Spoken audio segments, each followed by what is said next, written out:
Bom dia, boa tarde ou boa noite. Hoje vamos falar sobre gnosticismo. É um assunto interessante, pois se trata de apócrifos dos quais eu irei comentar. De uns tempos pra cá, a gnose ficou bem conhecida através dos memes. Mas vamos entender o que é a gnose primeiro. O gnosticismo não nasceu como uma igreja única e organizada, mas sim como um movimento de pensamento, uma corrente filosófica e religiosa que se desenvolveu entre os séculos I e II depois de Cristo. A mistura cultural ela vem de um caldeirão cultural do Império Romano, misturando misticismo judaico, filosofia grega, principalmente o platonismo e o cristianismo primitivo, que estava se espalhando. O significado da palavra vem do grego, gnosis, que significa conhecimento, mas não um conhecimento intelectual de livros. Para eles, a gnose era uma revelação interior e mística, uma experiência direta com o divino, que libertava a alma humana. Os gnósticos acreditavam que o Deus supremo e puro, espírito, amor e luz, está totalmente distante do nosso mundo material. O mundo físico, por ser imperfeito e cheio de sofrimento, teria sido criado por uma divindade inferior e ignorante, chamada Demiurgo, frequentemente associado por eles a um deus do Antigo Testamento. A centelha divina, nós humanos teríamos uma centelha do Deus verdadeiro, presa dentro de nossos corpos materiais falsos. A salvação não viria pelo perdão dos pecados ou pela morte de Jesus na cruz, mas sim pelo despertar dessa centelha através da gnose. No Egito, perto da cidade de Nag Hammadi, o camponês encontrou um jarro de argila. Enterrado dentro dele estavam 3 códices de papiro. Naquele jarro específico no Egito foram encontrados 52 textos divididos em 13 códices. Quase todos eles eram de vertente gnóstica, escritos em copta, uma língua egípcia antiga com o alfabeto grego. Foi ali que redescobrimos textos que estavam perdidos há mais de 1500 anos, como o Evangelho de Tomé, o Evangelho de Filipe e o Livro Secreto de João. Evangelho de Tomé é composto por 114 ditos, provérbios ou parábolas, secretos que Jesus teria dito a Dídimo Judas Tomé, o gêmeo. A mensagem central: o reino de Deus não é um lugar no céu para onde você vai depois de morrer, nem uma instituição na terra. O reino está dentro de você e ao seu redor, mas as pessoas não conseguem ver. Tomé, Jesus não é um salvador que morre pelos seus pecados, ele é o mestre da sabedoria. A salvação vem quando você decifra os ditos dele e alcança o autoconhecimento. O Evangelho de Filipe. Esse texto parece uma coleção de meditações teológicas e sacramentos gnósticos. Ele ficou mundialmente famoso por causa das teorias modernas, como o livro O Código de Da Vinci. O conteúdo mistura reflexões sobre a criação do mundo, a natureza do mal e rituais sagrados. O texto diz que Maria Madalena era companheira de Jesus e que ele amava mais do que a todos os outros discípulos, costumando beijá-la na... O papiro original está rasgado justamente nessa palavra. Historiadores debatem se a palavra que falta é boca, bochecha ou testa. Para os gnósticos, esse beijo não era carnal, mas um símbolo de transmissão de conhecimento espiritual puro. A câmara nupcial é o conceito mais importante deste livro. Para Filipe, a separação da humanidade masculino e feminino foi o que gerou a fraqueza humana. A câmara nupcial é o sacramento místico onde o espírito humano se une ao seu par celestial, tornando-se um completo novamente e imune ao demiurgo. O livro secreto de João. Se os dois primeiros são focados em ensinamentos, este aqui é a origem do universo, com cosmologia do gnosticismo. João, o discípulo está triste e confuso após a crucificação. Jesus aparece a ele, uma visão de luz resplandecente, e decide revelar a ele a verdade oculta sobre o início de todas as coisas. O texto explica que no início existia apenas o Pai Morda, o Deus invisível e perfeito. Eles emanavam outros seres de luz, os éons. Acho que é assim que se fala. Uma dessas entidades de luz chama Sofia, a sabedoria. Tenta criar algo sozinha, sem consentimento do pai. O resultado do erro de Sofia é uma criatura monstruosa, com cabeça de leão e corpo de serpente,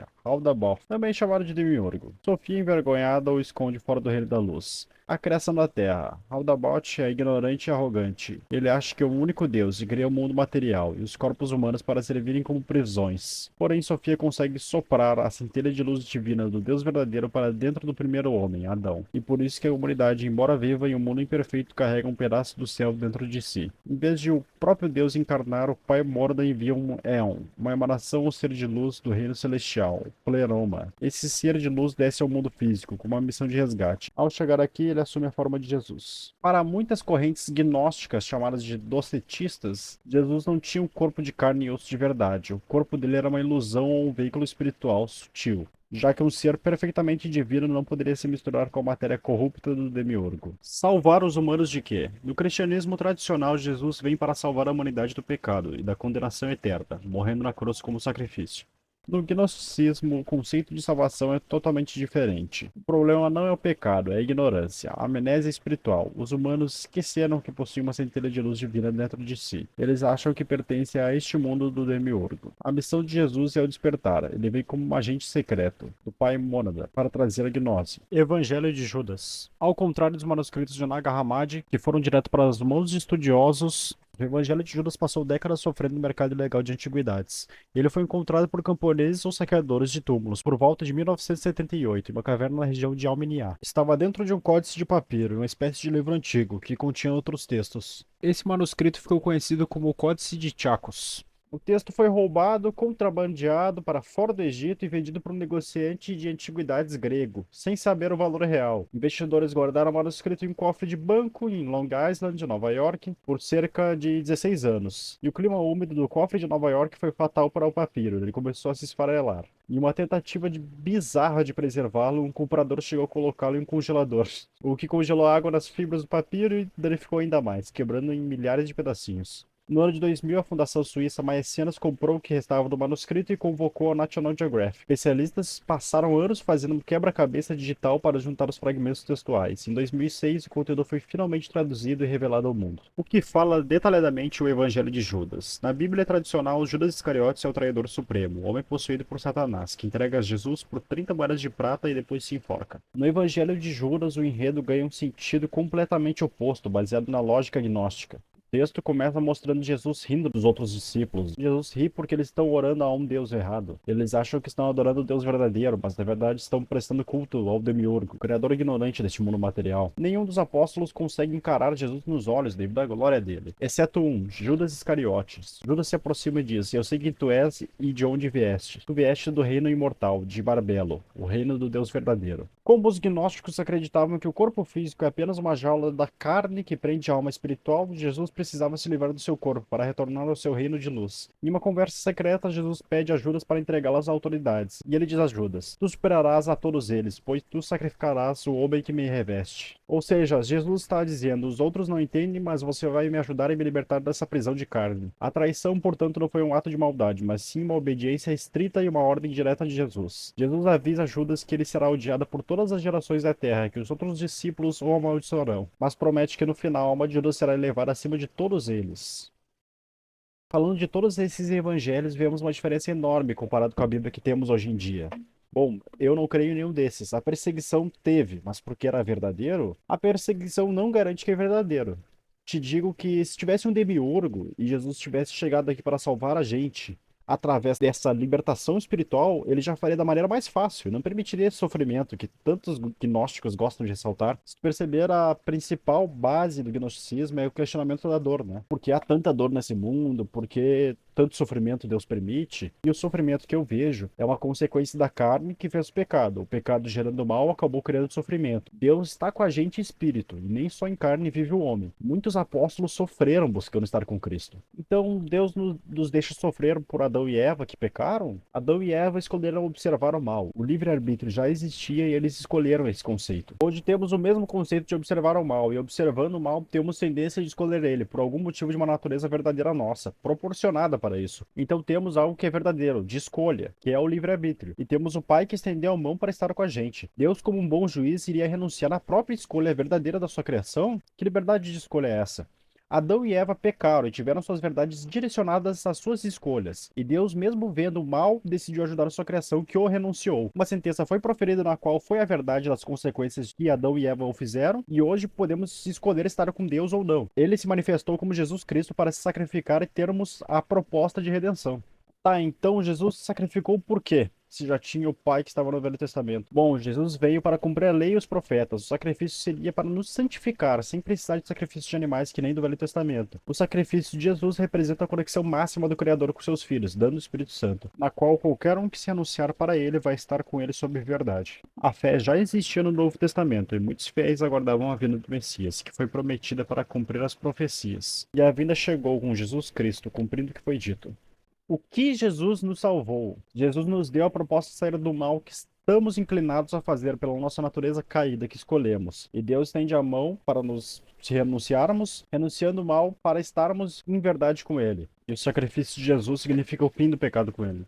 nos dando a oportunidade de andar juntos com Ele, com o Espírito Santo, que Ele nos entregou para sermos guiados sobre a graça do Senhor. Ah, mas por que Deus não nos deu o Espírito Santo antes? Essa pergunta é bem parecida com a pergunta por que Jesus não apareceu antes, e era prometido que um dia chegaria, a fé não deixava de existir, tinha muitos justos se formando para estar com Deus, e nas profecias já estava escrito que iria chegar o dia que tantos aguardavam. Para falar da vinda do Espírito Santo, temos Isaías capítulo 11, versículo 1 ao 3, e sairá um ramo do tronco de Jessé, e um renovo se brotará das raízes dele. E o Espírito do Senhor repousará sobre ele, o Espírito de sabedoria e entendimento, o Espírito de conselho e poder, o Espírito de conhecimento e de temor do Senhor. E o fará de rápido entendimento do temor do Senhor. Não julgará de acordo com a visão dos seus olhos, nem reprovará de acordo com o ouvir dos seus ouvidos. Joel, capítulo 2, versículo 28. E acontecerá que, depois derramarei o meu espírito sobre toda a carne, e vossos filhos e vossas filhas profetizarão. Os vossos velhos terão sonhos, e vossos jovens verão visões. Antes da vinda do Espírito Santo com Jesus, era apenas em certas pessoas que Deus tinha planos, mas isso não abalava a fé de quem acreditava no Senhor. Quem acreditava no Senhor tinha sim o Espírito, para isso ele escrever. As pessoas comuns em Israel, como um agricultor, uma mãe de família, um pastor de ovelhas, acreditavam no Senhor por causa. Eles sabiam que o Deus tinha feito no Egito, a abertura do Mar Vermelho, as promessas feitas a Abrão. Pela lei da Torá, eles tinham mandamentos de Deus que ensinavam como viver. Os sacrifícios, quando pecavam, eles iam ao templo e ofereciam um cordeiro para receber o perdão de Deus. Eles amavam a Deus, oravam, iam em festas religiosas e tinham uma fé real, mas fazendo tudo isso pelo esforço da própria fé e obediência, sem a força interior do Espírito Santo que os cristãos têm hoje. O Espírito Santo estava com eles, mas não neles. Jesus explicou essa diferença perfeitamente para seus discípulos na noite antes de morrer, em João, capítulo 14, versículo 17.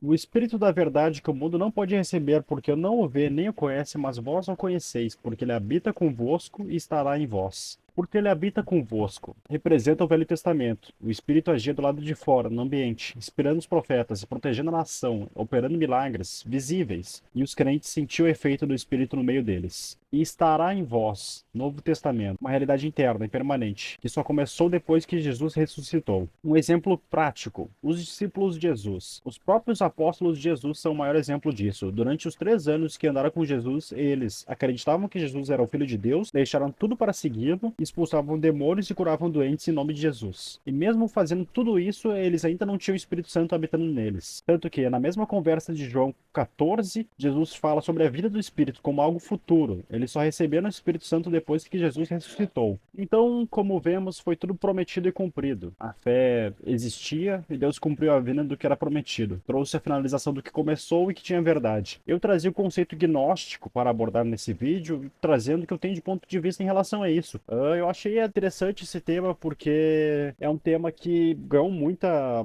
relevância recentemente e que traz uma base de pessoas que são ateus e querem crer em alguma coisa, mas desconfiam muito por causa do Deus do Velho Testamento e não entendem porque o Deus do Velho Testamento fazia certas coisas. Então, o meio gnóstico ele acabou sendo uma forma de ter uma fé. Só que já que o cara ele não crê tanto no Deus do Velho Testamento, ele se direciona pro gnosticismo. E o gnosticismo ele combate muito que é porque Deus deixa a gente sofrer, porque Deus deixa a gente ser maltratado, ter morte, ter doença. Então o gnosticismo ele se baseia muito nisso. Né, na pessoa frustrada, na pessoa confusa, e nessa pessoa ela acha refúgio assim. Cara, eu vejo dessa forma, velho. Você pode ser um gnóstico assistindo esse vídeo, pode discordar dos meus pontos de vista, deixa nos comentários aí. Quando eu puder, eu vejo. Talvez eu respondo, né? Porque daí eu vou ficar me escondendo para não perder nos argumentos. E, cara, é isso aí. Essa foi a minha visão que eu tenho em relação a isso. E valeu. Que Deus nos dê discernimento através do Espírito Santo. Amém.